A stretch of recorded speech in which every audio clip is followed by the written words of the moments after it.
Hello बच्चों, आज अपनी इस क्लास में हम लोग अंधा युग का चौथा अंक देखने वाले हैं। और इस चौथे अंक में हम लोग गांधारी के सांप को देखेंगे कि गांधारी ने कैसे श्री कृष्ण जी को श्राप दे दिया, है ना। अब देखिए इसमें क्या होने वाला है। इस कथा गायन में हम लोग ये देखेंगे कि एक शिव जो बहुत ही इस कथा गायन में हम लोग देखेंगे कि शिव जो भयानक विशाल रूप धारण करके विनाश करने वाला वेश में पांडव के शिविर के पास, पांडव के जो कैंप हैं उसके द्वार पर वो खड़े हैं और वो अश्वत्थामा को पांडव में हमला करने से क्या करेंगे, रोकेंगे। ठीक है, वे शंकर थे यानी कि शिव थे जो रौद्र वेशधारी विराट, जो कि भयानक, रौद्र मतलब भयानक, वेशधारी रूप धारण करके, विराट बड़ा रूप धारण करके प्रलयंकर थे, विनाश करने वाला थे, जो शिविर द्वार पर दिखे। और ये शिव कहां दिखे? ये शिविर द्वार पर दिखे यानी कि पांडव के कैंप के दरवाजे के पास दिखे अश्वत्थामा को। और किसको दिखे? अश्वत्थामा को दिखे। अनगिनत विष भरे सांप भुजाओं पर बंधे, और शिव जी के भुजाओं में बहुत सारे सांप बंधे हुए हैं। वे रोम रोम में अगणित महाप्रलय साधे, और शिव जी के रोम रोम में अगणित महाप्रलय साधे यानी विनाश की अपार शक्ति समाया हुआ है। शिव जी के रोम रोम में ऐसा है, लग रहा वो विनाश कर देंगे। विनाश की अपार शक्ति समाया हुआ है जो शिविर द्वार पर दिखे अश्वत्थामा को। और शिव जी कहां दिखे? शिविर द्वार पर, पांडव के कैंप के दरवाजे के पास दिखे। किसको दिखे? अश्वत्थामा को दिखे। बोले वे जैसे प्रलय मेघ गर्जन स्वर। और जब शिव जी कह रहे हैं तो ऐसा लग रहा है जैसे प्रलय के समय कड़कने वाली, गरजने वाली बादलों की तरह भारी डरावनी आवाज हो। तो शिव जी जो कि द्वार के पास खड़े हैं, जो किसी को अंदर जाने नहीं देंगे, वह जब गरजते हैं तो लगता है कि बादलों की तरह भारी और डरावनी आवाज है। मुझको पहले जीतो तब जाओ अंदर। और शिव जी क्या कर रहे हैं? पहले तुम मुझे जीतो, मुझे हराओ, फिर अंदर जाओ, अश्वत्थामा को कह रहे हैं। क्या अश्वत्थामा शिव जी को हरा सकता है, जो कि महाप्रलयकारी हैं Shiv ji? This is impossible. युद्ध किया अश्वत्थामा ने, पहले अश्वत्थामा ने युद्ध किया। और कौन जो दिव्य शास्त्रों को सहले, सर सारा दिव्य शास्त्र उन्होंने चला दिया, वान चला दिया, अपना पूरा शक्ति लगा दिया, प्रास यानी कि भाला चला दिया, नाराज यानी कि तीर चला दिया, गदाएं चला दी, सारी लोग क्रोधित हो अश्वत्थामा ने मारी। जो भी उनके पास हथियार था अश्वत्थामा के पास, सारा हथियार लगा दिया, लेकिन वे उनके एक रोम में समा गई सब। और जितना भी हथियार था सारा का सारा शिव जी के एक रोम में समा गया। तो आप देखिए कि शिव जी कितना महाप्रलयकारी हैं, जिनको कोई नहीं मार सकता, कोई नहीं हरा सकता। वह हार मान वंदना करने लगा तब, और अंत में वो हार मान लिया कि मैं शिव जी को नहीं हरा सकता। तो उन्होंने वंदना शुरू कर दिया, प्रार्थना शुरू कर दिया, पूजा शुरू कर दिया शिव जी का। अब यहां पर देखिए अश्वत्थामा शिव जी से क्या प्रार्थना करते हैं।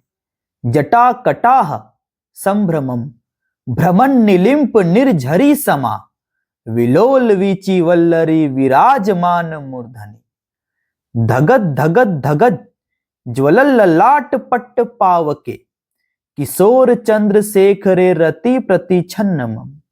अब इसका क्या अर्थ है वो समझिए। जटा, जटा तो भगवान शिव के गूथे हुए बाल हैं।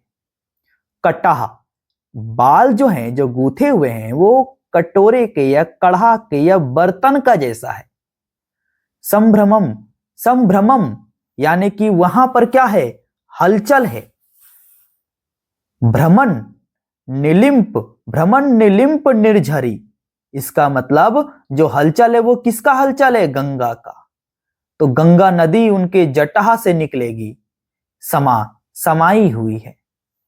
विलोल वीची चंचल लहरें हैं, वल्लरी विराजमान मूर्धनी। विराजमान मतलब सुशोभित हो रही है वो चंचल लहरें, जो गंगा के बारे में बात करें, जो उनके जटा में है, जो चंचल है, जो अच्छा लग रहा है उनके जटा में। मूर्धनी कहां पर? मस्तक में। धगत धगत धगत ज्वलल ललाट पट्ट पावके, मतलब धक धक करके जलता हुआ माथा, मतलब तीसरा आंख उनका खुल गया। पट्ट पावके, उसके जो पट्ट हैं, जो समतल सतह है माथा के, वहां पर तीसरा आंख धधक धधक करके क्या कर रहा है? जल रहा है। पावके यानी अग्नि में।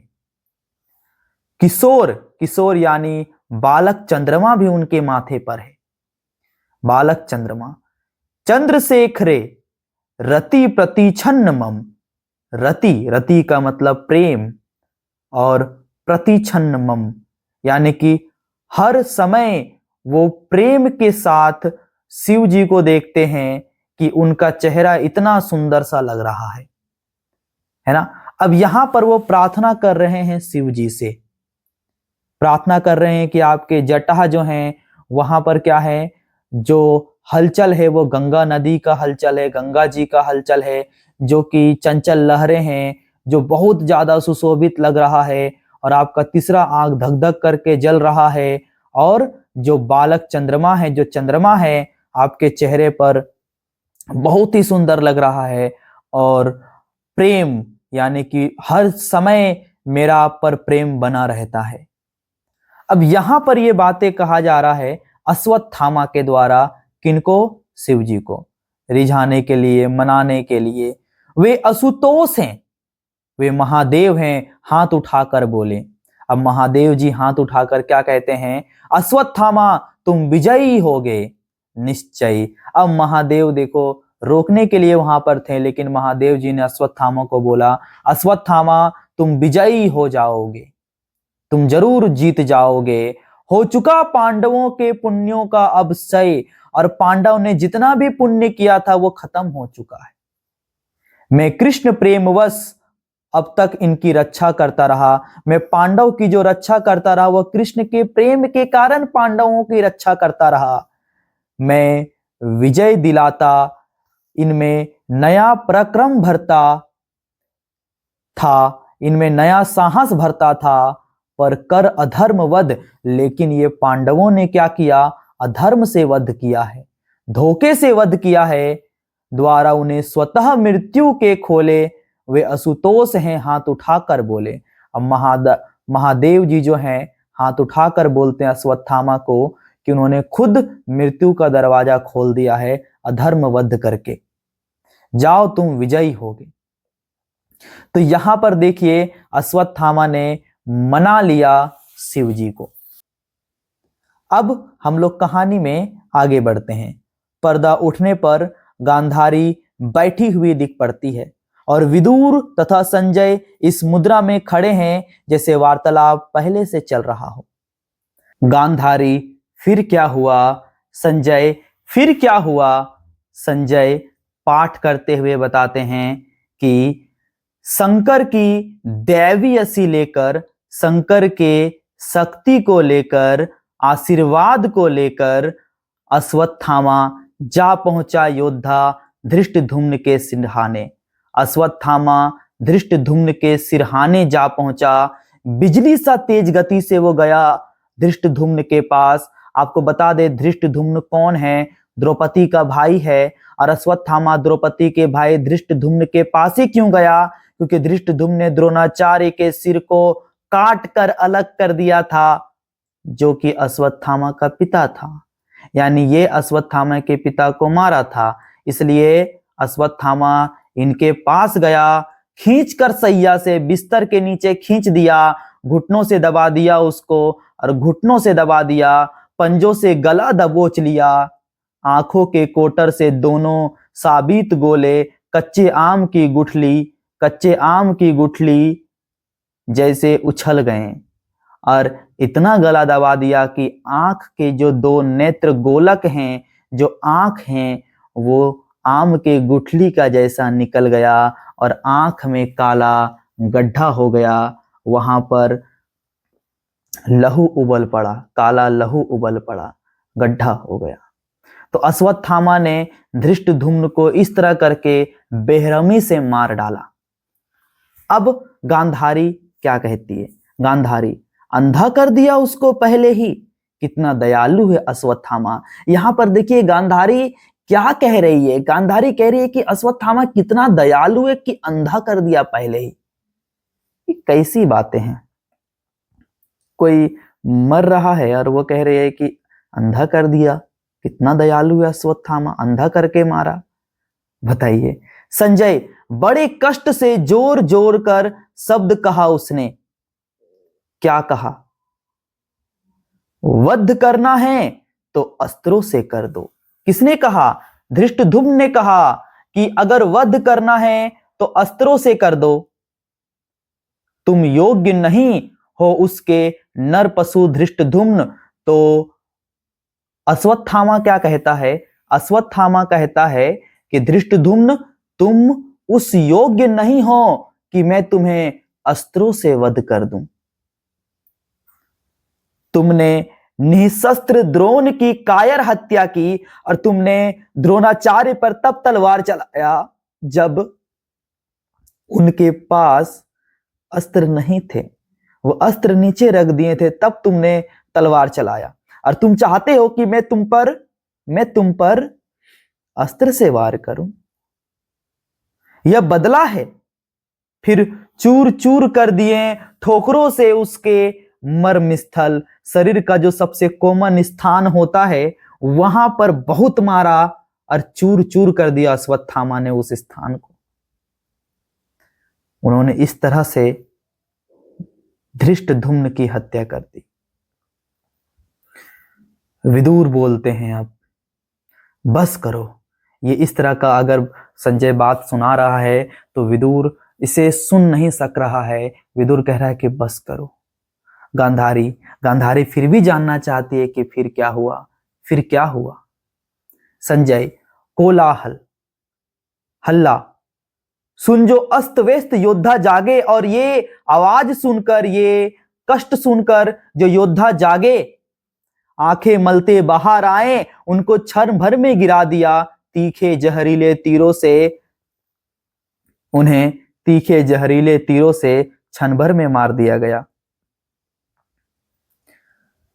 शतानीक को कुछ ना मिला तो पहिए से ही वार किया, और शतानीक को भी मार दिया गया। ये पांडव योद्धा हैं, इनको भी मार दिया गया। अगर मारने के लिए कुछ नहीं मिला तो अश्वत्थामा ने इनको रथ के पहिए से ही मार दिया। शतानीक को अश्वत्थामा ने काट दिए उसके घुटने। सोया था दूर, शिखंडी उसके पास पहुंचकर, और शिखंडी जो दूर में सोया था उसके पास पहुंचकर उसके माथे के बीच एक वान मारा, एक तीर मारा, जो मस्तक फाड़ चीरता चंदन सैया को धरती के अंदर समा गया।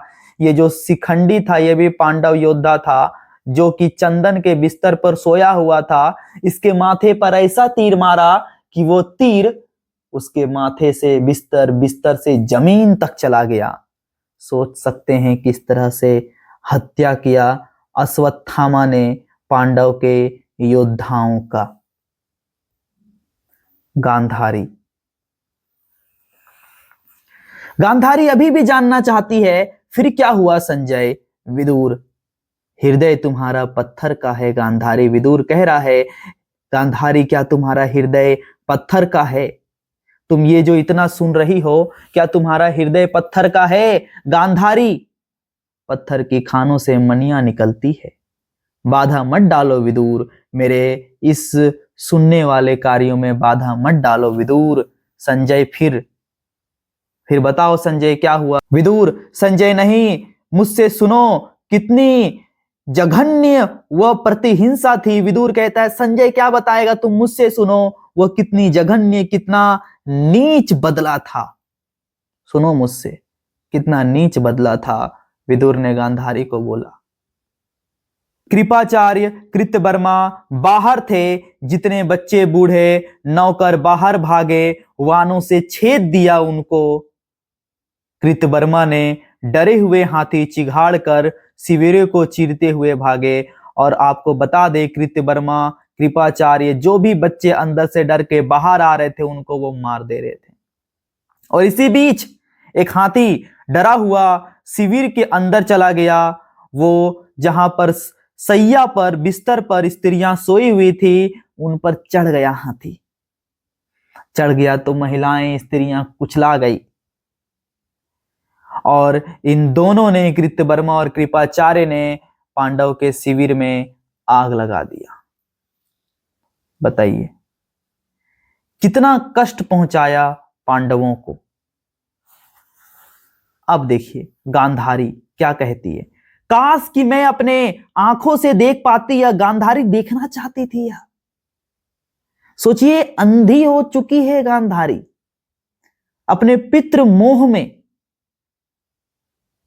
कैसी ज्योति से घिरा होगा तब अश्वत्थामा। और वो कह रही है कि जब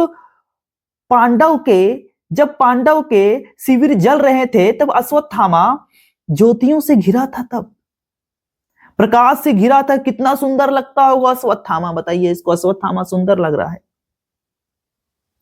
संजय, धुआं लपट लोथें, लोथें मतलब लाशें, लाशों के टुकड़े, घायल घोड़े, टूटे रथ, रक्त, मद का मतलब चर्बी, मज्जा का मतलब हड्डी के अंदर की जो पदार्थ होती है उसे मज्जा कहते हैं। मुंड यानी मुंडी, खंडित कबंधो, कबंधो मतलब जिसका सिर ना हो बाकी सारा भाग हो, वो टूटी पसलियों में विचरण करता था अश्वत्थामा। और अश्वत्थामा के सामने ये सारी चीजें थी। धुआं था, लपट था, लोथे था, घायल घोड़ा था, टूटा रथ था, रक्त, मद यानी चर्बी, मज्जा, मुंड, खंडित कबंधो, टूटी पसली, सबके सामने अश्वत्थामा, सबको मारने वाला अश्वत्थामा। सिहनाद करता हुआ, सिहनाद यानी शेर के समान गर्जन करता हुआ अश्वत्थामा, नर रक्त से वह तलवार उनके हाथों में चिपक गई थी, ऐसे जैसे वह उगी हो उसी के भुजमूलों से।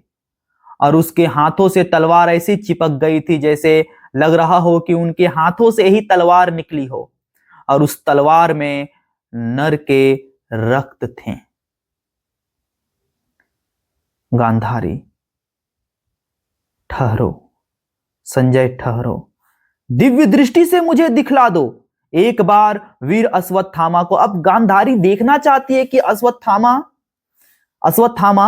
कैसा है, किस तरह से वो मार रहा है, वो गांधारी देखना चाहती है। बताइए, ऐसा घटना जो कि संजय अपने दिव्य दृष्टि से देख के बता रहा है कि अभी ऐसा ऐसा हो रहा है, गांधारी देखना चाहती है उसी घटना को।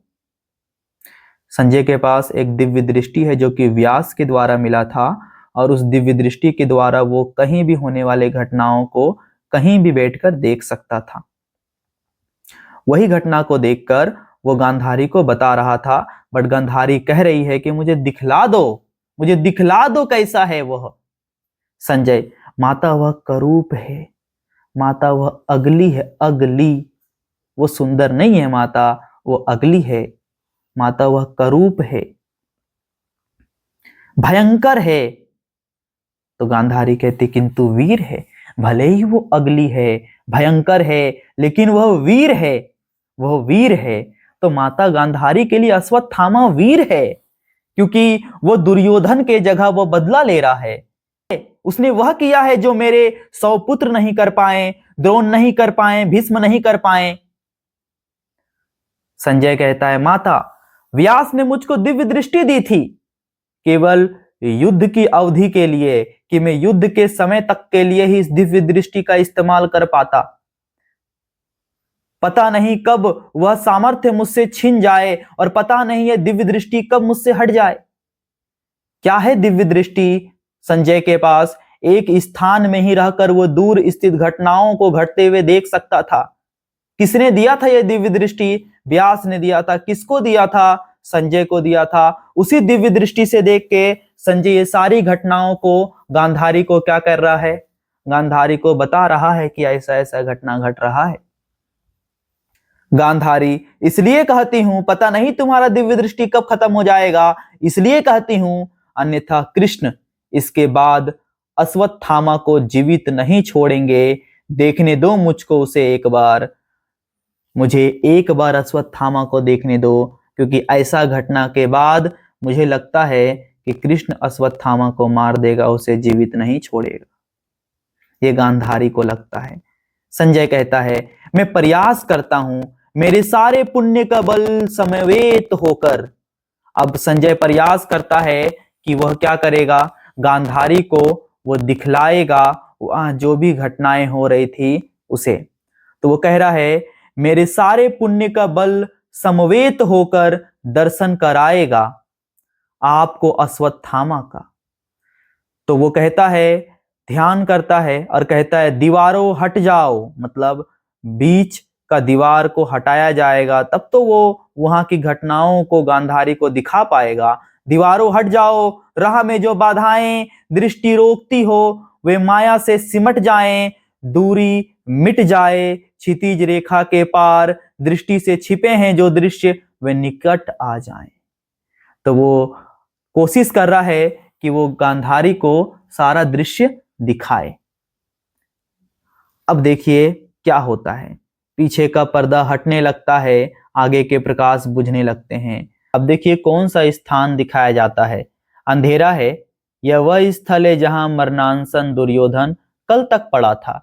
ये वही जगह है जहां पर दुर्योधन कल तक पड़ा था, अस्त्र शस्त्र लिए हुए। अब देखिए यहां पर क्या होता है। कौन ये दोनों योद्धा आए? ये हैं कृपाचार्य कृत्यवर्मा।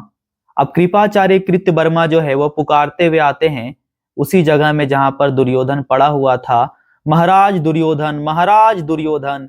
कृपाचार्य, कृत्यवर्मा, ज्योतिवान फेंको, अंधेरा है नहीं दिख रहा है बबुआ, प्रकाश पैदा करने वाला तीर फेंको तो ताकि तिमिर घटे, मतलब अंधेरा हट जाए। कृत्यवर्मा, वह महाराज, निश्चित ही अर्धमृत दुर्योधन को खींच लिए गए हिंसक पशु उस झाड़ी में। तो झाड़ी की तरफ देखते हुए कृत्यवर्मा कहता है, वे हैं महाराज, लगता है कि खतरनाक पशु उनको खींच कर लेकर चले गए। कृपाचार्य, जीवित हैं अभी? अभी तो जिंदा हैं, होठ हिलाते से लगते हैं और लग रहा होठ हिला रहे हैं। कृत्यवर्मा, समझ नहीं पड़ता है, मुख से बह बह कर रक्त काले काले थक्कों से जमा हुआ है चारों ओर, और मुंह से रक्त निकल रहा है, थक्का जैसा जम गया है चारों तरफ, हलक भी जमी होगी, कंठ भी जम गया होगा। कृपाचार्य रुक रुक कर जरा जोर से बोलता है, महाराज, सेनापति अश्वत्थामा ने ध्वस्त कर दिया है पूरे पांडव शिविर को। और वो कहता है कि अश्वत्थामा ने पूरे पांडव शिविर को खत्म कर दिया, आज शेष नहीं बचा एक भी योद्धा, और एक भी योद्धा नहीं बचा। आपने जो कहा प्रतिशोध लेने के लिए वो ले लिया। कृत्यवर्मा, महाराज के मुख पर आभा संतोष की झलक आई। कृत्यवर्मा कहता है कि महाराज के मुख में थोड़ी सी संतोष आई है, संतुष्टि आई है कि चलो ठीक है। कृपाचार्य, पलकें भी खोल ली। कृत्यवर्मा, ढूंढ रहे हैं किसे? शायद अश्वत्थामा को ढूंढ रहे होंगे जिन्होंने बदला लिया। कृपाचार्य, महाराज, अश्वत्थामा अपना ब्रह्मास्त्र। अब कृपाचार्य क्या कह रहा है दुर्योधन को? महाराज, अश्वत्थामा अपना ब्रह्मास्त्र और मणि लेने गया है, उसे लेकर हम तीनों घोर वन में चले जाएंगे। कृत्यवर्मा, महाराज की आंखों से बह रहे अश्रु। कृत्यवर्मा क्या कहता है कि महाराज के आंखों से आंसू बह रहा है। गांधारी और संजय पर प्रकाश पड़ता है। अब देखिए नाटक में यहाँ तो दुर्योधन का तरफ रुख कर दिया गया था, अब गांधारी और संजय जो बातें कर रहे थे उनके तरफ प्रकाश पड़ता है। संजय कहता है, यह क्या माता, पट्टी उतारे ही नहीं तुमने? वह देखो आया अश्वत्थामा। तो अश्वत्थामा जब आया तो वो दिखा रहा है गांधारी को कि देखो माता गांधारी, अश्वत्थामा आया है। तो गांधारी के आंखों में सफेद पट्टी है। वही संजय कहता है, क्या माता, पट्टी उतारी ही नहीं तुमने, वह देखो आया अश्वत्थामा। गांधारी, नहीं नहीं नहीं, नहीं देख पाऊंगी, किसी भी तरह में मरणोन्मुख दुर्योधन को रहने दो संजय, यह पट्टी बंधी है। एक्चुअल में अश्वत्थामा कहाँ आ रहा है? दुर्योधन के पास आ रहा है। तो वही कह रही है कि उसको जब देखूंगी तो मैं दुर्योधन को भी देख लूंगी, और जो इस अवस्था में है कि मैं उसे उस अवस्था में नहीं देख सकती। रहने दो, पट्टी बंधी रहने दो, बंधी रहने दो, मुझको बताते जाओ क्या हो रहा है वहां, तुम बताते जाओ। विदुर, कुछ भी नहीं दिख पड़ रहा है मुझे। विदुर कह रहा है कि मुझे कुछ नहीं दिख रहा है। ये दिव्य दृष्टि हुआ। संजय, अश्वत्थामा आ गया पर शीश झुकाए है, बिल्कुल चुप है। अश्वत्थामा आ गया, शीश झुकाए है, बिल्कुल चुप है। कृपाचार्य, महाराज, आपका अश्वत्थामा आ गया। इधर संजय ने भी बता दिया कि अश्वत्थामा आ गया। कृपाचार्य भी कह रहा है महाराज को, महाराज आपका अश्वत्थामा आ गया, हाथ उठा सकते नहीं। एक बार दृष्टि उठाकर दे दें आशीष, इसे आशीर्वाद दे दे। अश्वत्थामा, नहीं स्वामी नहीं, मैं अब भी अनाधिकारी हूं। मैं अब भी उस अधिकारी नहीं कि आप मुझे आशीर्वाद दें। मैंने प्रतिशोध ले लिया धृष्टद्युम्न से, मैंने धृष्टद्युम्न से बदला ले लिया पिता की पाप हत्या का। मेरे पिता को मारा था, मैंने उस हत्या का बदला ले लिया, किंतु अब भी आपका प्रतिशोध नहीं ले पाया, मैं आपका बदला नहीं ले पाया। शेष है अभी भी आपका बदला बचा हुआ है। मुझे आपका भी बदला लेना है पांडवों से। मैंने धृष्टद्युम्न को तो मार दिया, अब मुझे आपका बदला लेना है। सुरक्षित है उतरा। अब यहां पर अश्वत्थामा बता रहा है कि मैंने अपना तो बदला ले लिया, लेकिन आपका बदला कैसे नहीं ले पाया? आपका बदला तब लेता ना जब उत्तरा के गर्भ में पल रहे अभिमन्यु के बच्चे को मार देता, ताकि पांडव के वंशी खत्म हो जाते। जन्म देगी जो पांडव उत्तराधिकारी को, किंतु स्वामी अपना कार्य पूरा करूंगा मैं, लेकिन मैं अपना काम पूरा करूंगा, किंतु स्वामी अपना कार्य पूरा करूंगा मैं। सूर्यलोक में जब द्रोण से मिले आप कहें, और जब सूर्यलोक में द्रोणाचार्य से मिलेंगे ना तो आप कह देना। कृतवर्मा, किससे कहते हो अश्वत्थामा? अब देखिए इसी बीच में जो दुर्योधन है वो नहीं रहे, जो भी वो बचा खुचा उनका प्राण था वो भी निकल गया। कृतवर्मा, किससे कहते हो अश्वत्थामा, किससे कहते हो? महाराज नहीं रहे। शोक सूचक संगीत बजता है। कृपाचार्य विह्वल होकर मुंह ढक लेते हैं। आगे गांधारी चीख कर मूर्छित हो जाती है। अश्वत्थामा, किसका चित्कार है यह? माता गांधारी, मैं कहता हूं धैर्य धरो, जैसे तुम्हारी कोख कर दी है पुत्रहीन कृष्ण ने, वैसे ही मैं भी उत्तरा को कर दूंगा पुत्रहीन। जीवित नहीं छोड़ूंगा उसको मैं। कृष्ण चाहे सारी योग माया से रक्षा करे। गांधारी कहती है, संजय मेरी पट्टी उतार दो, देखूंगी मैं अश्वत्थामा को, वज्र बना दूंगी मैं उसे, बहुत मजबूत बना दूंगी उसके तन को। संजय, लो मैंने यह पट्टी उतार फेंकी, कहां है अश्वत्थामा? संजय कहता है, यह क्या हुआ माता? अब तक जो दिव्य दृष्टि से था मैं देख रहा, सहसा उस पर एक पर्दा सा छा गया। अब संजय कह रहा है कि जिस दिव्य दृष्टि से मैं सारी घटनाओं को देख रहा था, अब उस दिव्य दृष्टि से मैं नहीं देख पा रहा हूं माता। गांधारी, जल्दी करो, आंसू न गिराए, दिखाओ मुझे अश्वत्थामा को। संजय, दीवारों हट जाओ, लेकिन हट ही नहीं रहा। माता माता, मेरी दिव्य दृष्टि को क्या हो गया आज माता, नहीं दिख रहा है। दीवारों दीवारों, आंखें नहीं खुलती है, अंधों को सत्य दिखाने में क्या मुझको भी अंधा ही होना है। संजय यहां पर बहुत ही बेहद गहरी बातें कर रहा है कि इन अंधों को सत्य दिखाने में, जो पुत्र प्रेम में अंधे हो चुके उन्हें ये दिखाने में क्या मेरा भी दिव्य दृष्टि चला गया? क्या व्यास ने मेरा दिव्य दृष्टि को वापस ले लिया? क्या मैं अब दूर के वस्तुओं को देख नहीं सकता, दूर के घटनाओं को देख नहीं सकता? एक जगह बैठे बैठे चला गया दिव्य दृष्टि। यहां पर संजय का विदुर, संजय तुमको दिख नहीं पड़ता क्या? वन या दुर्योधन या कुछ भी नहीं दिख पड़ता है? संजय, नहीं विदुर, केवल दीवारें दीवारें दीवारें हैं। कहां दिख रहा है विदुर? विदुर, सब समाप्त होने की जैसे यही एक बेला है। अब लग रहा है कि सब समाप्त हो गया है। गांधारी जड़ बैठी है, गांधारी निर्जीव जैसे बन के बैठी है।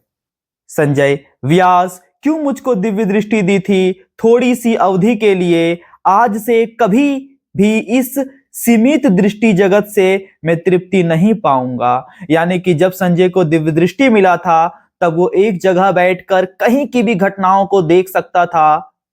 अब क्या साधारण मानवीय दृष्टि उनको खुशी दे पाएगा? नहीं।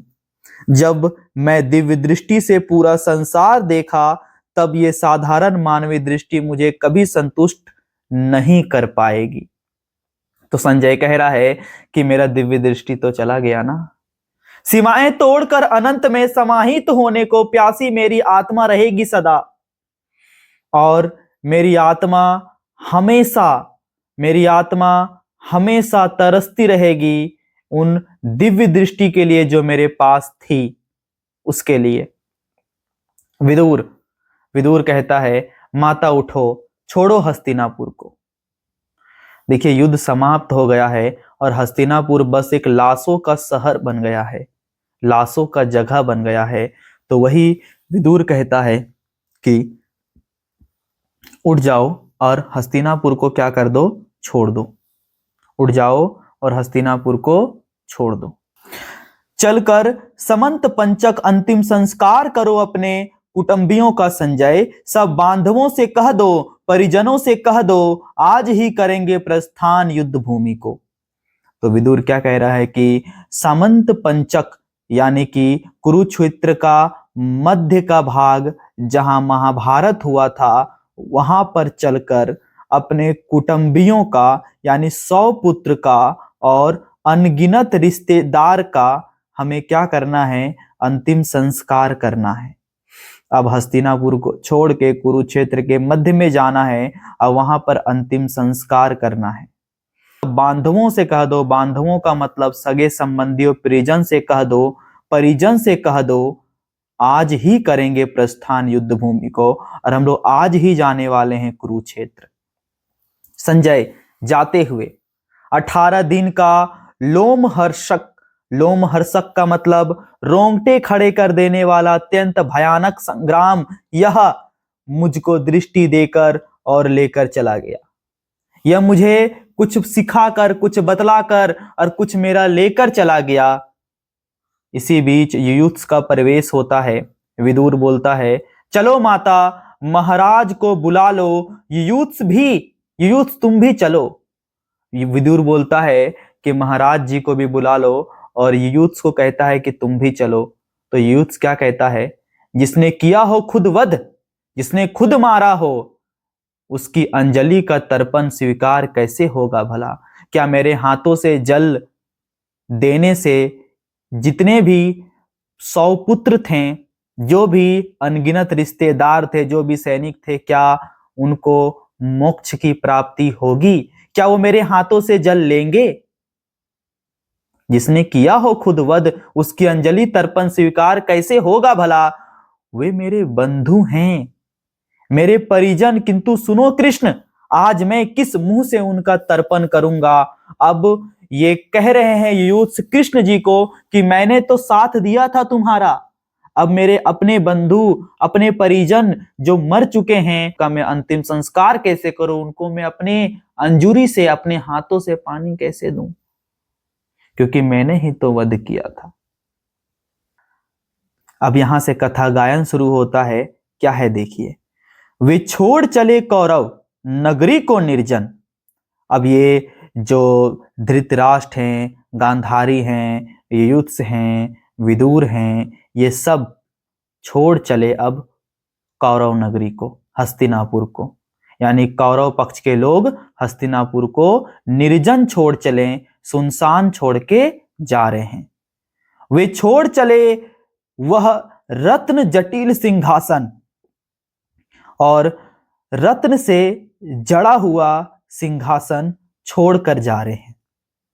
जिसके पीछे था युद्ध हुआ, उसी के लिए युद्ध हुआ, जिसके लिए भी युद्ध हुआ, जिस क्षेत्र के लिए भी युद्ध हुआ, उस क्षेत्र को छोड़ के जा रहे हैं। इतने दिन सूनी राहें, चौराहे या घर आंगन, जिस स्वर्ण कक्ष में रहता था दुर्योधन, और जिस सोने के महल में दुर्योधन रहता था, उसमें निर्भय वन पशु करते थे विचरण, वे छोड़ चले कौरव नगरी को निर्जन। और जिसमें दुर्योधन रहता था, उसमें अब वन पशु आके रहने लगे, विचरण करने लगे, जब वो छोड़कर चले गए। तो जब आप घर छोड़कर चले जाइएगा तो वहां पर कुछ ना कुछ तो होगा ही। तो दुर्योधन के जो क्षेत्र हैं, सोने के जो घर हैं, वहां पर वन पशु आके विचरण करते हैं। कौरव नगरी को निर्जन छोड़कर चले गए, सुनसान छोड़कर चले गए। ये सारे क्यों चले गए? ये हस्तिनापुर से सारे करने अपने 100 मृत पुत्रों का तर्पण, क्योंकि अपने 100 मरे हुए पुत्रों का जल अर्पित करना है, उसका अंतिम संस्कार करना है, इसलिए चले गए। आगे रथ पर कौरव विधवाओं को ले चली जा चुकी कौरव सेना सारी, और रथ पर कौरव विधवाओं को बैठा दिया गया, और पैदल आते हैं। और पीछे पीछे पैदल कौन आते हैं? शीश झुकाए धृतराष्ट्र, युयुत्स, विदुर, संजय, गांधारी, ये सब पैदल आते हैं। क्रम से धृतराष्ट्र, युयुत्स, विदुर, संजय और गांधारी धीरे धीरे चलते हुए ऊपर आते हैं। धृतराष्ट्र एक बार लड़खड़ाते हैं, क्योंकि बूढ़े हो चुके हैं ना। धृतराष्ट्र वृद्ध हैं, शरीर और जर्जर है, चला नहीं जाता है। विदुर, संजय तनिक रुको। महाराज बैठ जाते हैं, सब रुक जाते हैं। युयुत्स, किसके हैं रथ वे? उधर झाड़ी में छिपे छिपे। अब युयुत्स को कुछ दिखता है। संजय, वे तो कृपाचार्य। विदुर, इधर कृतवर्मा हैं। गांधारी, संजय, क्या अश्वत्थामा भी है? गांधारी को अश्वत्थामा का देखना है, अश्वत्थामा को देखना है। तो गांधारी कहती है, संजय, क्या अश्वत्थामा भी है? विदुर, हाँ माता, वह अश्वत्थामा। धृतराष्ट्र, जाने दो, मत बुलाओ। गांधारी, रोको उसे। संजय, रुको, ओ रुको अश्वत्थामा, हमें संजय। माता गांधारी, महाराज संग है हमारे विदुर। और यू बोलता ही है संजय, कि धृतराष्ट्र बोलता है, संजय मत नाम लो युयुत्स का।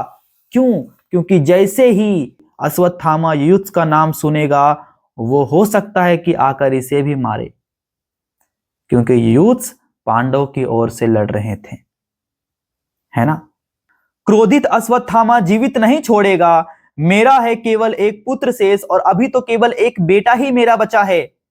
खोकर उसे कैसे जीवित रहूंगा, और इसे भी खो दिया तो मैं जीवित कैसे रहूंगा? बता। गांधारी, और जब पुत्र वह पराक्रमी यशस्वी है, संजय चलो, यहीं रहने दो युयुत्स को। पुत्र, कहीं छिप जाओ, प्राण बचाओ, अब तुम ही हो आश्रय अपने अंधे पिता वृद्ध माता का। तो यहां पर गांधारी कहती है युयुत्स को कि तुम छिप जाओ कहीं पर, तुम अगर हम लोगों के साथ जाओगे तो हो सकता है अश्वत्थामा तुम्हें मार दे। अब तो तुम ही हमारा सहारा हो, तुम अपना जान बचाओ पुत्र, तुम अपना जान बचाओ। युयुत्स क्या कहता है ये देखिए, यह सब मैं सुनूंगा और जीवित रहूंगा, किंतु किसके लिए मैं जीवित रहूं? किंतु किसके लिए? धृतराष्ट्र कहता है, मेरे अंधेपन से तुम थे उत्पन्न पुत्र, वही थी तुम्हारी परिधि। यहां पर धृतराष्ट्र क्या बोल रहा है यूथ्स को कि तुम जो मेरे घर में पैदा हुए थे, तुम कौरव के साथ ही रहते, तुम्हें पांडव के साथ नहीं जाना चाहिए था। तुम्हारी परिधि हम ही थे तुम्हारी परिधि, तुम्हें पांडव के साथ नहीं जाना चाहिए था। उसका उल्लंघन कर तुमने जो ज्योति वृत्त में रहना चाहा, तुमने कौरव का साथ छोड़कर पांडव के साथ गए और ज्योति वृत्त का मतलब धर्म के मार्ग पर तुम चलना चाहा। विदुर, क्या वह अपराध था? विदुर कहता है अगर यह धर्म के रास्ते पर चला तो क्या यह अपराध था? गांधारी और संजय लौट आते हैं। धृतराष्ट्र, आ गए संजय तुम? अब देखिए यहां पर संजय और गांधारी भेंट कर लिए हैं अश्वत्थामा से। तो क्या हुआ? भेंट करने के बाद संजय कहते हैं अश्वत्थामा तो बिल्कुल बदला हुआ सा है, वीर नहीं, वह तो जैसे भय की प्रतिमूर्ति है, रह रह कर कांप उठता है, रथ की वलगाएं यानी लगाम हाथों से छूट जाती है उसकी, वो तो डरा हुआ सहमा हुआ सा है। क्या हो गया अश्वत्थामा को? वीर था। गांधारी पागल है, कहता है मैं वलकल धारण कर मैं तपस्वी के वस्त्र में रहूंगा, तपोवन में रहूंगा, डरता है कृष्ण से वह। पागल हो गया है लगता अश्वत्थामा, वो तपस्वी के वस्त्र में रहना चाहता है, लग रहा है वो कृष्ण से डर रहा है। संजय पांडव को लेकर साथ कृष्ण आ रहे हैं उसकी खोज में। गांधारी, मार नहीं पाएगा कृष्ण उसे, मार नहीं पाएगा कृष्ण अश्वत्थामा को, मैंने उसे देखकर वज्र कर दिया है, मैंने अश्वत्थामा को कठोर बना दिया है, वो नहीं मार पाएगा अश्वत्थामा को, उसके तन को नहीं मार पाएगा। दूर कहीं विस्फोट होता है। विदुर कह रहा है लगता है ढूंढ लिया प्रभु ने उसे, लगता है ढूंढ लिया प्रभु ने अश्वत्थामा को। धृतराष्ट्र कहता है संजय देखो तो जरा। संजय कहता है मेरी दिव्य दृष्टि वापस ले लिए व्यास ने। आपको तो पता ही है संजय का दिव्य दृष्टि को वापस ले लिया व्यास ने। यूथ्स, यह तो प्रकाश है अर्जुन के अग्निवान का। अब यूथ्स पहचान गया कि ये जो आकाश में जो तीर चल रहे हैं वो तीर अर्जुन का है, क्योंकि यूथ रह चुका है अर्जुन के साथ। विदुर, झुलस झुलस कर गिर रही है वनस्पतियां, बूझे हुए दो अग्निवान मंच पर गिरते हैं। धृतराष्ट्र क्या कहता है? धृतराष्ट्र कहता है संजय दूर निकल चलो इस क्षेत्र से। गांधारी, किंतु कृष्ण तुमने अनिष्ट किया, यदि किया अश्वत्थामा का, तुमने गलत किया अश्वत्थामा का, तुमने बुरा किया अश्वत्थामा का, तुमने बुरा किया अश्वत्थामा का। विदुर, माता चलो, सुरक्षित नहीं है यहां, गिर रहे जलते वान यहां। तो विदुर कहता है माता चलो, यहां पर जलते वान गिर रहे हैं, यहां हम लोग सुरक्षित नहीं हैं। जाते हैं, कुछ क्षण स्टेज खाली रहता है और पीछे से शंखनाद चलता है, लगातार विस्फोट, तीव्र प्रकाश होता है। आकाशमात दौड़ता हुआ अश्वत्थामा आता है, उसके गले में वान चुभा हुआ है। दौड़ता हुआ अश्वत्थामा आ रहा है, उसके गले में वान चुभा हुआ है। वो जो अर्जुन वान चला रहे थे शायद उसी में से एक लगा उसके गले में, वो वान चुभा हुआ है। खींच कर वान निकालता है और रक्त बह निकलता है। अश्वत्थामा खींच कर वान निकालता है, वहां से रक्त बह निकलता है। इतने में दूसरा वान आता है जिसे वह बच जाता है और फिर तन कर खड़ा हो जाता है। क्रोध से अराक्त मतलब लाल चेहरा उसका हो जाता है अश्वत्थामा का। अभी अश्वत्थामा आपको बता रहे थे कि वह वस्त्र धारण करके, तपस्वी का वस्त्र धारण करके वो जाना चाहते थे तपोवन में, लेकिन चूंकि अब उस पर वान चला है तो अश्वत्थामा फिर से अब बदला लेने के लिए आतुर हो जाएगा। अश्वत्थामा, रक्षा करो अपनी, अब तुम अर्जुन अपनी रक्षा करो। मैंने तो सोचा था वलकल धारण कर रहूंगा तपोवन में, मैं सोचा था कि वस्त्र धारण कर, तपस्वी का वस्त्र धारण कर वन में रहूंगा, पूरे पांडव को निर्मूल किए बिना युद्ध लिप्सा नहीं शांत होगी कृष्ण की, और लगता है कृष्ण की युद्ध की इच्छा तभी शांत हो जाएगी जब पांडव का पूरा जड़ खत्म हो जाएगा। जब पांडव का पूरा जड़ खत्म हो जाएगा तभी लगता है श्री कृष्ण की युद्ध की इच्छा खत्म होगी। अर्जुन स्मरण करो, याद करो अर्जुन अपने विगत कर्मों का, अपने पिछले कर्मों का याद करो। इसके प्रभाव को एक या करोड़ कृष्ण मिटा नहीं पाएंगे। और जब मैं तुम पर वान चलाऊंगा या जब मैं तुम्हें वार करूंगा तब कोई नहीं रोक पाएगा तुम्हें। सुनो, तुम सब नभ के देवगण और ये अश्वत्थामा साक्षी बना रहे हैं, विटनेस बना रहे हैं आकाश के देवगण को। सुनो, तुम सब नभ के देवगण अपने अपने विमानों पर आरूढ़ देख रहे हो, अपने अपने विमानों पर बैठकर देख रहे हो, जो इस युद्ध को साक्षी रहोगे। इस युद्ध को साक्षी रहोगे तुम। विवश किया है मुझे अर्जुन ने, यह लो यह है ब्रह्मास्त्र। तो यहां पर कह रहा है अश्वत्थामा, मैं युद्ध करना नहीं चाह रहा था लेकिन मुझे विवश किया गया। अब तुम लोग जितने भी देवगण हैं तुम साक्षी बनो इस युद्ध का, और मैंने लो ब्रह्मास्त्र छोड़ दिया। ब्रह्मास्त्र परमाणु हथियार के समान हथियार था, तीर था। ब्रह्मास्त्र कोई काल्पनिक वस्तु फेंकता है, ज्वालामुखी किसी गड़गड़ाहट होती है, तेज महताबी सा प्रकाश होता है, फिर अंधेरा। अब देखिए क्या होता है, ये ब्रह्मास्त्र छोड़ना यानी पूरा पृथ्वी लोक का नाश के बराबर है। व्यास आकाशवाणी से कहता है, व्यास कहता है यह क्या किया।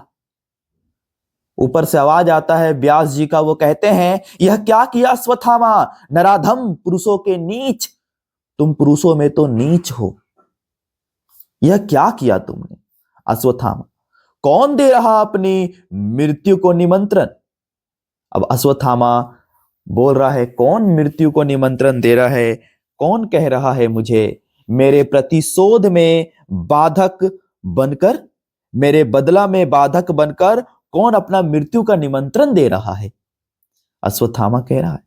व्यास कहता है मैं हूं व्यास, ज्ञात क्या तुम्हें है, क्या तुम्हें पता है परिणाम इस ब्रह्मास्त्र का, जो तुमने ब्रह्मास्त्र छोड़ा इसका क्या परिणाम होगा, क्या तुम्हें पता है। यदि यह लक्ष्य सिद्ध हुआ और जो तुम ब्रह्मास्त्र छोड़े हो अगर वो पूरा हो गया तो पता है क्या होगा। ओ नर पशु, ओ पुरुषों के पशु, पशु हो तुम, तो आगे आने वाली सदियों तक पृथ्वी पर रसमय वनस्पतियां नहीं होगी। आगे आने वाले बहुत समय तक पृथ्वी में क्या नहीं होगी, रसमय वनस्पतियां नहीं होगी, कोई वनस्पति नहीं होगा। शिशु होंगे पैदा, विकलांग और कुष्ठग्रस्त।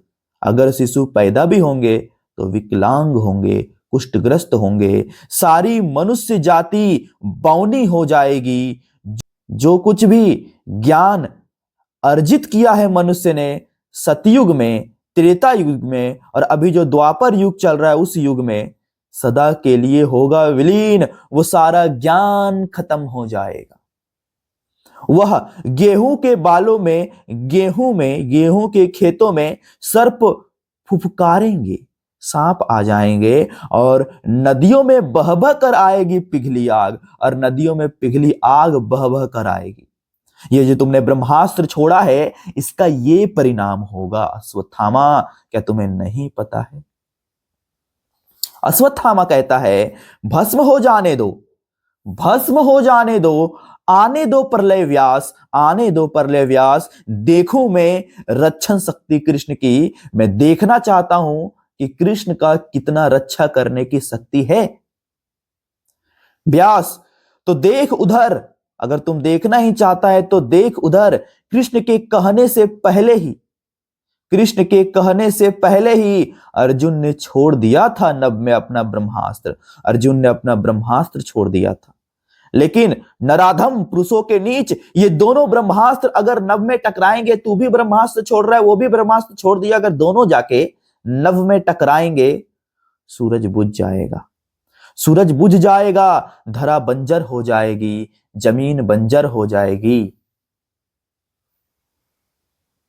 क्या किया तुमने ब्रह्मास्त्र छोड़कर? फिर गड़गड़ाहट, तेज प्रकाश और फिर अंधेरा। अश्वत्थामा, मैं क्या करूं? मुझको विवश किया अर्जुन ने। मैं नहीं छोड़ना चाहता था ब्रह्मास्त्र, लेकिन विवश किया मुझे अर्जुन ने। मैं था अकेला और अन्यायी। कृष्ण पांडवों के सहित मेरा वध करने के आतुर थे, और कृष्ण जो है वो पांडवों के साथ मिलकर मेरा वध करने के लिए तैयार थे। मैं तो अकेला था। मैं तो जा रहा था तपोवन में तपस्वी के वस्त्र पहनकर। मैं छोड़ देना चाहता था सब कुछ, लेकिन मेरा वध करने के लिए ये लोग तैयार थे। भयानक आर्तनाद होता है, दुख भरी पुकार होती है। व्यास, अर्जुन सुनो, अर्जुन सुनो, मैं हूं व्यास, तुम वापस ले लो ब्रह्मास्त्र को।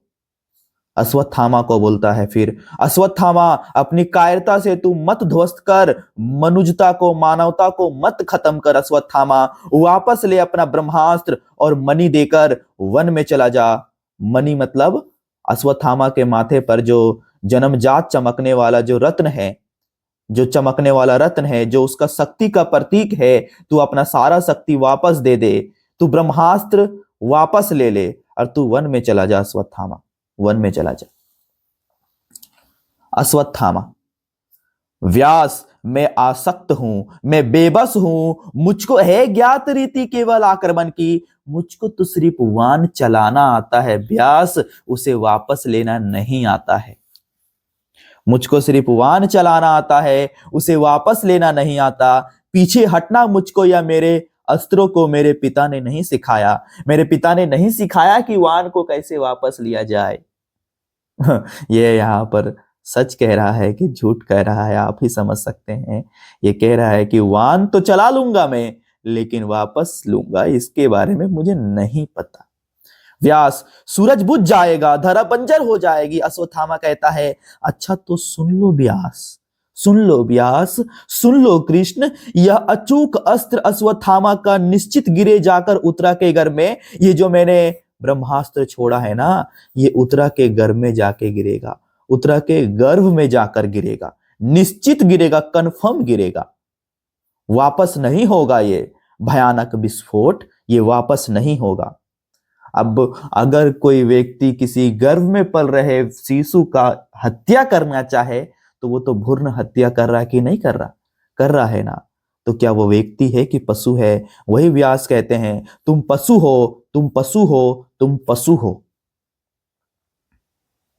अश्वत्थामा बदले की आग में क्या क्या नहीं कर रहा है। अश्वत्थामा विकट अट्टहास करता है, भयानक हंसी हंसता है। अश्वत्थामा कहता है, था मैं नहीं, मुझको युधिष्ठिर ने बना दिया। मैं पशु था नहीं, मुझको युधिष्ठिर ने बना दिया। युधिष्ठिर के अर्ध सत्य ने बना दिया। युधिष्ठिर ने जो मेरे पिताजी को कहा था कि अश्वत्थामा हतः नरो व कुंजर, और इसके वजह से मेरे पिताजी को फिर धोखे से गला काट दिया गया, वो घटना ने मुझे बना दिया पशु। पर्दा गिरकर आगे का दृश्य, नेपथ्य यानी कि पर्दे के पीछे से पांडव के रोने का आवाज आता है। गांधारी और संजय आते हैं। अब देखिए गांधारी और संजय के बीच में क्या बातें चल रही है।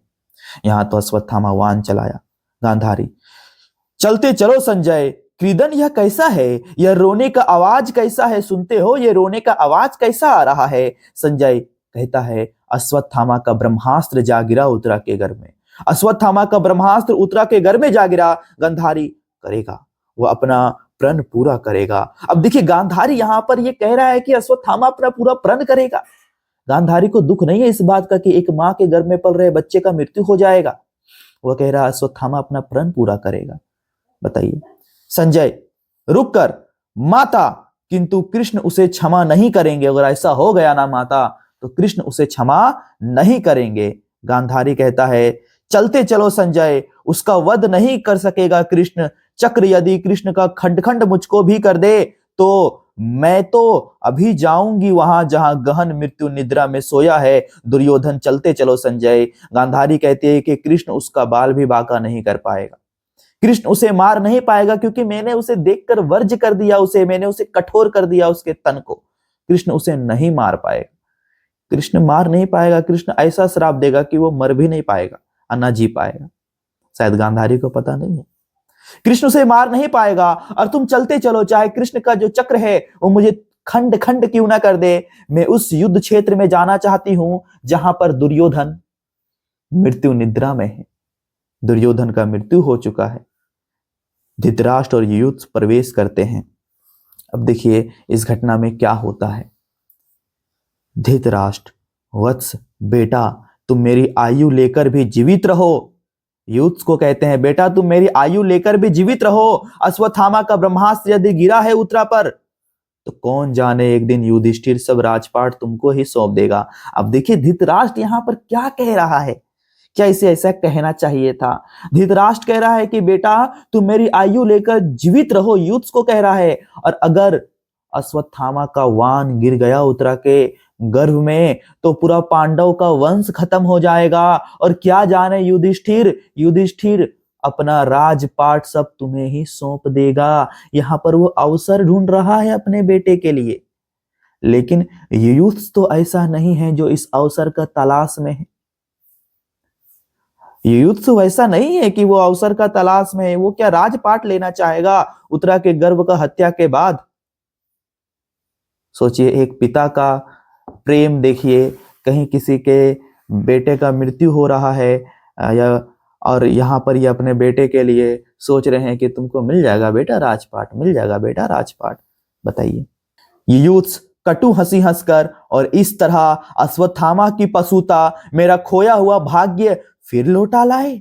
नहीं पिता नहीं, इतना ही दसन क्या काफी नहीं इस अभागे को। युयुत्स कह रहा है कि मुझे इतना कष्ट हो रहा है, आप नहीं देख पा रहे हैं क्या। मैंने सिर्फ एक बार पांडव का साथ दिया तो आप लोग मुझे इतना कष्ट दे रहे हैं और आप चाहते हैं कि मुझे और कष्ट हो। उस नन्हे से बच्चे के मृत्यु के बाद मैं वहां राज्य सिंहासन पर बैठूं। नहीं पिता नहीं, इतना तो मैं अभागे को मत बात बोलो। पांडव की जय ध्वनि सुन पड़ती है, विदुर आते हैं। धृतराष्ट्र कहता है यह कैसी जय ध्वनि। विदुर महाराज रक्षा कर ली उत्तरा की मेरे प्रभु ने। एक क्षण स्तब्ध होकर चुप होकर धृतराष्ट्र कहते हैं कैसे विदुर। विदुर कहता है बोले वे यदि यह ब्रह्मास्त्र गिरता है तो गिरे, लेकिन जो मुर्दा शिशु होगा उत्पन्न उसे जीवित करूंगा मैं अपना जीवन देकर। तो कृष्ण अपना जीवन देकर उस शिशु को क्या कर लेगा, जीवित कर लेगा। धृतराष्ट्र अश्वत्थामा को क्या छोड़ दिया कृष्ण ने। अब देखिए यहां पर श्री कृष्ण ने अश्वत्थामा के ब्रह्मास्त्र को रोककर बचा लिया उत्तरा को। क्या अश्वत्थामा को छोड़ दिया उसके बाद, दूर छोड़ दिया, केवल भ्रूण हत्या का साप, सिर्फ भ्रूण हत्या का उसे साप दे दिया और उससे मणि लेकर छोड़ दिया, उसे साप दे दिया और मणि देकर साप से खिन्न मन अश्वत्थामा नतमस्तक चला गया। अपमानित और पराजित होकर वो चला गया, अश्वत्थामा चला गया, अपना शक्ति दे दिया और चला गया। युयुत्स मुझको आशंका है माता गांधारी सुनकर पराजय अपने अश्वत्थामा की, मुझे लग रहा है कि माता गांधारी अब खुश नहीं रहेगी क्योंकि अश्वत्थामा हार गया।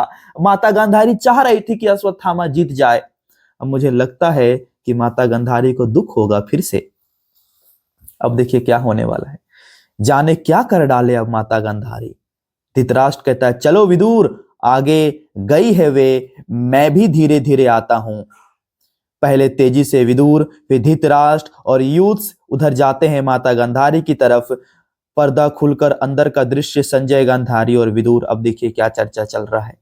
संजय, यह वह स्थल है, यहीं कहीं हुए थे धराशायी महाराज दुर्योधन। यह है स्वर्ण सिर स्त्रान, यह है गदा उनकी, यह है कवच उनका। तो संजय कहता है कि यही वो जगह है जहां पर दुर्योधन धराशायी हो गए थे, गिर गए थे, खत्म हो गए थे। और ये है उनका स्वर्ण सिर स्त्रान यानी सोने का मुकुट है, यह गदा और कवच यहीं पर है। गांधारी को बता रहे हैं संजय। गांधारी पट्टी उतार देती है, एक एक वस्तु को टटोल टटोल कर देखती है, कवच पर हाथ फेरते हुए रो पड़ती है। ये माता का दुख यहाँ पर है। विदुर, माता धैर्य धारण करें, कवच यह मिथ्या था, कवच यह मिथ्या था कि कवच बचा लेगा, यह मिथ्या था, यह झूठा था। केवल स्वयं किया हुआ मर्यादित आचरण कवच है। और आपको कौन बचाता है? आपको वो बचाता है जो आपने इस समाज में, इस दुनिया में अच्छा कार्य किया है, वही आपको बचाता है। मर्यादित आचरण ही आपको बचाता है। ये कवच तो एक झूठा कवच था माता, एक झूठा कवच था। जो व्यक्ति को बचाता है माता, मर्यादित आचरण बचाता है माता। सहसा गांधारी पर्दे के पीछे की ओर देखती है। गांधारी, कौन है वह झाड़ी के पास मौन बैठा हुआ? कोई जीवित व्यक्ति है क्या? विदुर, माता उधर मत देखें। विदुर कहता है माता उधर मत देखें झाड़ी की तरफ। गांधारी, लगता है जैसे अश्वत्थामा है। अब वो थोड़ा थोड़ा पहचान पा रही है, लगता है जैसे अश्वत्थामा है। संजय, नहीं नहीं, इतना करूप अंग, अंग गला कोढ़ से, ये तो बहुत ज्यादा करूप है और इसका शरीर का अंग अंग कोढ़ से गल गया है। श्री कृष्ण के शाप के कारण उसे ऐसा मिला है सजा कि अश्वत्थामा का करूप चेहरा हो गया है और शरीर गल गया है। आपको बता दें, श्री कृष्ण जी के शाप के कारण अश्वत्थामा अत्यंत करूप हो गया। ये बात तो आपको पता है। रोगी कुत्ता सा दुर्गंध आ रहा है, ये कैसे हो सकता है अश्वत्थामा? गांधारी, लोटा जा रहा है, वह कौन है? विदुर, रोको। विदुर, माता उसे जाने दे। विदुर समझ गया, वह अश्वत्थामा है। दंड उसे दिया भ्रूण हत्या का कृष्ण ने, साप दिया उसको कि जीवित रहेगा, जीवित रहेगा वह, लेकिन हमेशा जख्म ताजा रहेगा। प्रभु चक्र उसके तन पर रक्त सना घूमेगा। गहन वनों में युग युगांतर तक अंगों पर फोड़े लिए, गले हुए जख्मों से चिपटी हुई पट्टियां, पीप, थूक, कब से सना जीवित रहेगा। वो जीवित रहेगा लेकिन इतना कष्ट में रहेगा। वह मरने नहीं देंगे, प्रभु उसे मरने नहीं देंगे, लेकिन अनगणित रौरव की पीड़ा जगती रहेगी रोम रोम में। नरक में कैसे कष्ट पहुंचाया जाता है, वही कष्ट उसके शरीर में रहेगा, वही कष्ट उसके शरीर में रहेगा। उन्होंने जो भ्रूण हत्या किया उसका सजा तो यही है। गांधारी, संजय उसे रोको, लोहा मैं लूंगी आज कृष्ण से, उसके लिए मैं अश्वत्थामा के लिए बदला लूंगी। मैं अश्वत्थामा के लिए लोहा लूंगी, मतलब बदला लूंगी। संजय, माता वह चला गया, आया था शायद विदा लेने दुर्योधन के अंतिम अस्थि शेषों से। दुर्योधन के जो अंतिम हड्डियां जो बच गई, उनसे वो विदा लेना चाहता था। विदा लेके वो चला गया माता, चला गया। गांधारी, अस्थि शेष? क्या दुर्योधन का अस्थि शेष अभी भी है? तो क्या वो पड़ा है कंकाल मेरे पुत्र का? विदुर, धैर्य धरो माता, धैर्य धरो। गांधारी के हृदय से एक दुख भरी स्वर आता है, तो वह पड़ा है कंकाल मेरे पुत्र का। किया है यह सब कुछ कृष्ण, तुमने किया है यह सुनो, आज तुम भी सुनो, मैं तपस्वनी गांधारी अपने सारे जीवन के पुण्यों का, मैंने जितना भी जीवन में पुण्य किया उसका, अपने सारे पिछले जन्मों के पुण्यों का बल लेकर कहती हूं, कृष्ण सुनो, कृष्ण सुनो, मैं तुमसे कहती हूं, तुम यदि चाहते तो रोक सकते थे, तुम अगर चाहते तो रोक सकते थे युद्ध। यह मैंने प्रसव नहीं किया था कंकाल, वह क्या मैंने कंकाल जन्म दिया था? नहीं, तुम चाहते तो युद्ध रोक सकते थे और ये घटना होता ही नहीं। मैंने क्या कोई कंकाल जन्म दिया था? तुम्हारे ही भीम ने अधर्म किया और तुमने ये नहीं देखा कि भीम ने अधर्म से मारा। तुम्हारे ही भीम ने अधर्म किया, क्यों नहीं तुमने वह श्राप दिया भीम को? क्या तुमने भीम को क्यों नहीं वो श्राप दे दिया जो अधर्म किया? जो तुमने दिया निरपराध अश्वत्थामा को, और जो अश्वत्थामा जो अपने पिता का बदला ही तो ले रहा था, तुमने उसे श्राप दे दिया। तुमने किया प्रभुत्व का दुरुपयोग, तुम ईश्वर हो लेकिन तुमने अपने शक्ति का दुरुपयोग किया। यदि मेरे सेवा में बल है, संचित तप में धर्म है, तो सुनो कृष्ण, प्रभु हो या परात्पर हो, श्रेष्ठ से भी श्रेष्ठ हो, कुछ भी हो, सारा तुम्हारा वंश इसी तरह पागल कुत्तों की तरह एक दूसरे को परस्पर फाड़ खाएगा। तुम खुद उसका विनाश करके कई वर्षों बाद घने जंगल में साधारण व्याध के हाथों मारे जाओगे, एक शिकारी के हाथों मारे जाओगे। ये श्राप दे दिया किसने? गांधारी ने कृष्ण को, जिसके बारे में मैंने शुरुआत में ही कहा कि गांधारी कृष्ण को श्राप दे देगी। वो क्या बोल दी? वो बोली कि सारा तुम्हारा वंश इसी तरह पागल कुत्तों की तरह एक दूसरे को फाड़ खाएगा, तो और तुम खुद विनाश करके कई वर्षों बाद किसी घने जंगल में साधारण शिकारी के हाथों मारे जाओगे। ये श्राप दिया।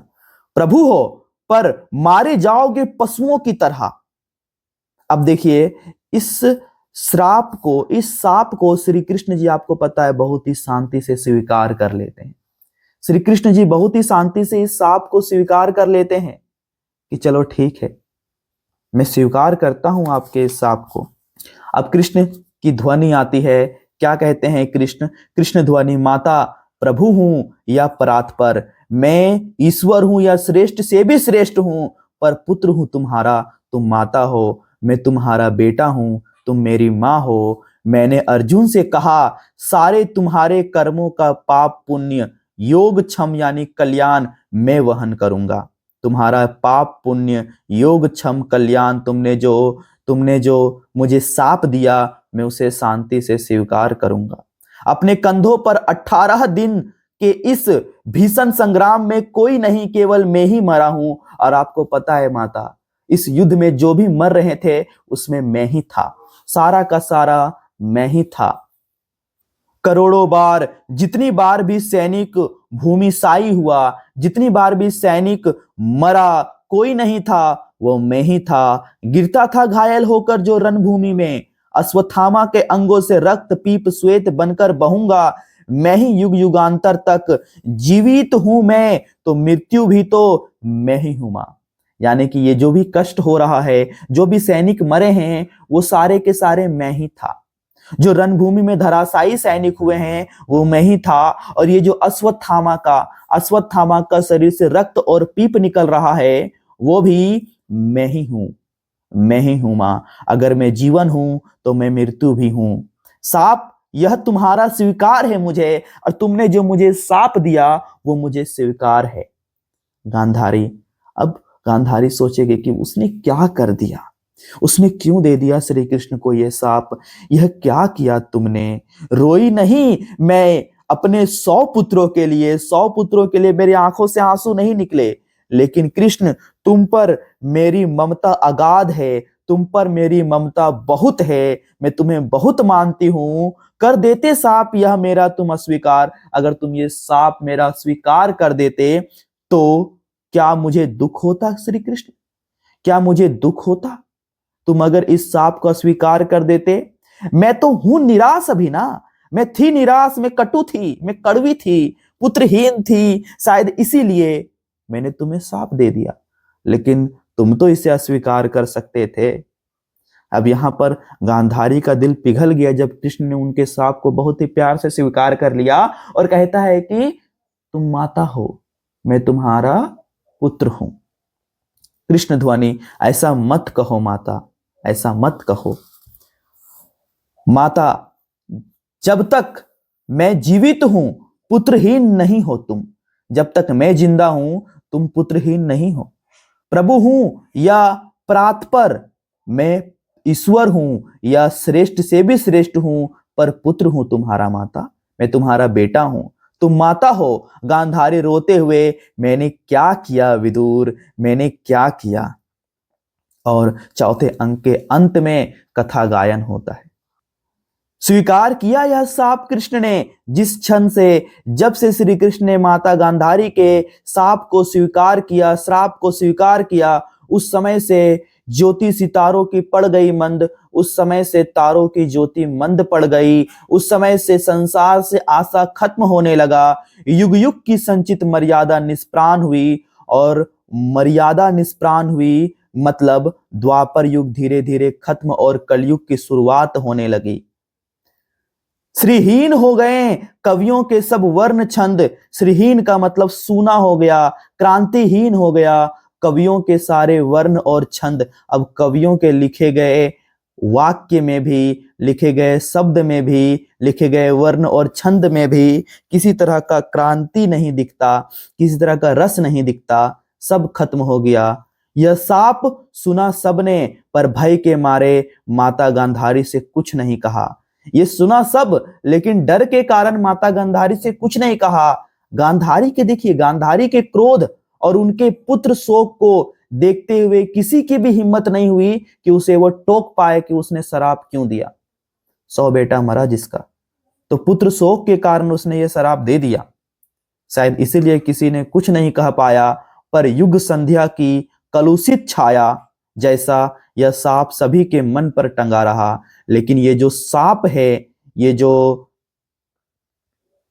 श्राप है गांधारी का, वो एक अपवित्र छाया के रूप में सभी के मन में टंगा रहा। सभी के दिलो दिमाग में बैठ गया कि ये गांधारी ने क्या किया, किस तरह का श्राप दे दिया पुत्र मोह में, किस तरह का श्राप दे दिया पुत्र शोक में, किस तरह का श्राप दे दिया श्री कृष्ण जी को। ठीक है, हमने यहाँ पर चौथा अंक आपको समझा दिया। अब 5वें अंक के लिए आप नेक्स्ट वीडियो में देखेंगे कि क्या होता है। Thank you so much.